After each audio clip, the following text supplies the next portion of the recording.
Kemampuan komando pasukan khusus Kopassus memang tak bisa dianggap enteng.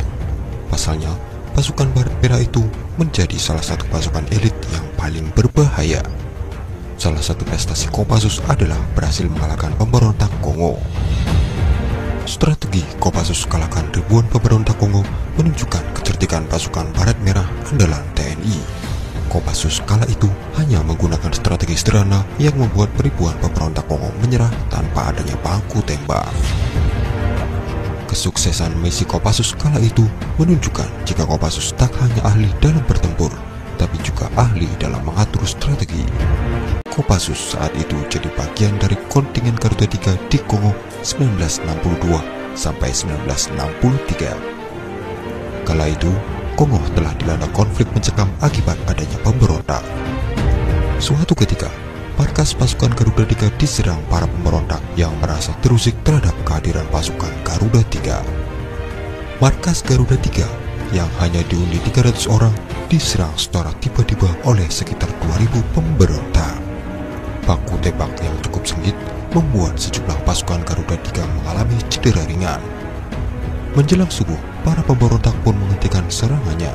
Namun, pasukan Garuda III justru tak tinggal diam. 30 anggota Kopassus pun diturunkan menjadi tim paling depan. Pagi hari, 30 anggota Kopassus ini memulai perjalanan menuju lembah mematikan yang disebut No Man's Land atau kawasan tak bertuan di atas kekuasaan pemberontak. 30 anggota Kopassus ini menyamar menjadi warga Kongo dengan membawa bakul sayuran, kambing, dan sapi. Mereka berjalan menyusuri danau. Setelah matahari terbenam, mereka memantapkan strategi penyerangan sambil beristirahat di tepi danau. Strategi cerdik Kopassus pun dilakukan tanpa diawali gempuran bom. Tepat pukul 12 malam, mereka membungkus diri menggunakan kain putih di atas kapal hitam. Kain putih itu pun melayang-layang terterbang angin. Semerbak bawang putih tercium dari sosok mereka yang melayang-layang bak hantu gentayangan. Mereka sengaja menyamar menjadi hantu untuk menundukkan pasukan pemberontak itu. Pasalnya, pemberontak itu percaya dan sangat takut pada hantu putih.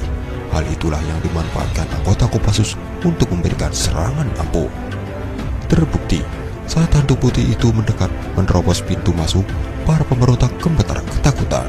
Dalam waktu 30 menit saja, markas pemberontak pun terkuasai. Sebanyak 3000 pemberontak menyerah tanpa adanya baku tembak. Memang terlihat mustahil. Panglima PBB Kongo, Letjen KDP Ngeso pun seakan tak percaya dengan strategi cerdik prajurit Kopassus itu.